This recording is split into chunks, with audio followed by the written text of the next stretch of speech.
Hai, Assalamualaikum warahmatullahi wabarakatuh. Salam hormat, saya tujukan terutama kepada Ustazah Sofia.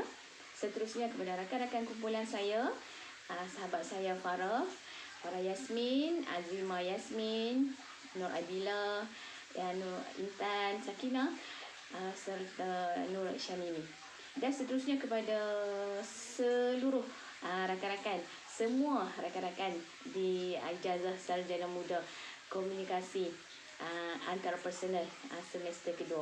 Okey, salam hormat dari saya Ayuni Akmalina binti Alias, 2025620834. Okey, baik. Pada video ini saya akan mengambil peranan pada tajuk, pada projek yang diberi oleh Ustazah kepada kumpulan untuk kami mengulas sebuah artikel.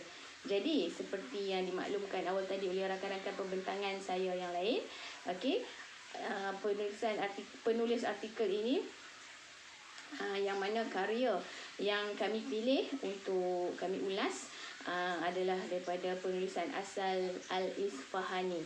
Okey, jadi untuk bahagian saya akan memberi ulasan tentang analisa kritis yang kami koreksi, yang kami petik daripada artikel yang kami pilih ini. Okey, satu istilah yang kami korek, kami keluarkan untuk dibincangkan sebagai analisa kritis ini adalah ilmu yang sedia ada pada manusia. Ilmu yang sedia ada pada manusia. Okey, menurut Al-Isfahani, ilmu adalah sedia ada dalam diri manusia, di mana jiwa-jiwa manusia merupakan mi'dan dan al-hikmah wa al-ulum, iaitu sumber ilmu dan hikmah. Okey, daripada kata-kata ini, apa yang kita boleh dapat faham bahawasanya setiap manusia ini, setiap daripada kita ini sebenarnya memiliki ilmu yang sedia ada. Okey, saya cuba bagi contoh yang paling mudah yang dapat kita mungkin ringkaskan. Sebagai contoh, seorang bayi di dalam kandungan. Bagaimana seorang bayi di dalam kandungan mampu menghisap ibu jari, dan apabila mereka keluar dilahirkan oleh ibu, ilmu menghisap jari itulah digunakan pakai untuk menyusu daripada ibunya. Kan? Jadi itu satu contoh yang saya rasa sangat ringkas, sangat jelas untuk kita faham. Sememangnya kita diberi anugerah akal, diberi anugerah untuk mempunyai ilmu dan untuk mengamalkan ilmu tersebut, walau tak diajar oleh sesiapa.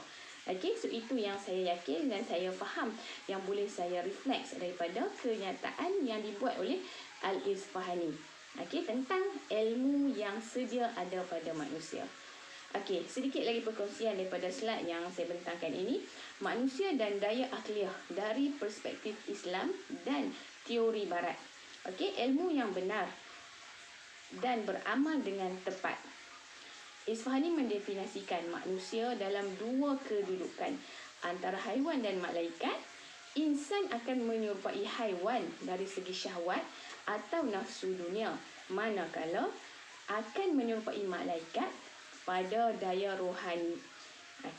Dan salah satu contoh yang dibawa dalam artikel ini juga, kitab Tafsir Al-Nashatain menambah manusia adalah makhluk yang dicipta kedua-duanya untuk mengimarahkan dunia dengan nafsu syahwat seperti haiwan, dan diberi akal dan roh yang melayakkan mereka beribadat dan menjadi khalifah Allah Subhanahu Wa Taala. Baik, seterusnya. Di dalam slide seterusnya ini ada kita masukkan gambar dan sedikit ilusi tentang makna insan. Makna insan ini adalah insan diciptakan daripada jisim fizikal yang diketahui melalui mata kasar, al-basar, dan diri nafs yang diketahui melalui mata hati, al-basyirah. Menurut Al-Isfahani juga, makna insan ini begitu, dan daya insan pula adalah al-ghaza makan, al-his inderawi, al-takayul imajinasi, al-nuzul emosi, dan al-tafakur fikir. Okey, itu yang diberi tafsir oleh Al-Isfahani tentang makna insan dan daya insan. Baik, seterusnya 3 tujuan penciptaan insan yang di-highlightkan dalam artikel ini. Okey, al-imarah yang makna bermaksud memakmurkan bumi. Yang kedua, al-ibadah, mengikut suruhan dan larangan Allah Subhanahu Wa Taala. Dan yang ketiga, al-khilafah, mentadbir bumi dengan kadar kemampuan manusia mengikut makarim al-syariah. Okey, dan seterusnya, okey, dibentangkan juga di dalam slide dan di dalam dokumen PDF yang kita hantar tentang teori akal dan wahyu. Okey, yang mana akal membolehkan manusia berfikir, membuat pertimbangan dan menganalisis sesuatu perkara. Manakala wahyu pula, wahyu berfungsi sebagai petunjuk yang memastikan manusia tidak tersasar daripada kebenaran. Okey, pencerahan bagi konsep ini turut dikenali sebagai kesepaduan akal dan wahyu yang menjadi asas kepada falsafah ilmu Islam. Menurut Al-Isfahani, kedua-dua sumber ilmu tersebut mempunyai fungsi yang berbeza tetapi saling melengkapi. Akal membantu manusia berfikir secara rasional, manakala wahyu membimbing manusia kepada kebenaran yang mutlak. Kesepaduan ini penting bagi memastikan proses pencarian ilmu tidak terpengaruh dengan unsur keraguan atau pemikiran yang bercanggah dari ajaran Islam.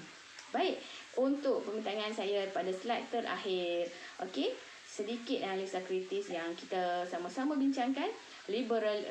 Liberalisme dan rasionalisme telah menyesatkan manusia dengan gaya hidup therianthropy, kata Al-Isfahani. Makna therianthropy adalah, therianthropy secara umumnya merujuk kepada kebolehan atau transformasi manusia menjadi haiwan.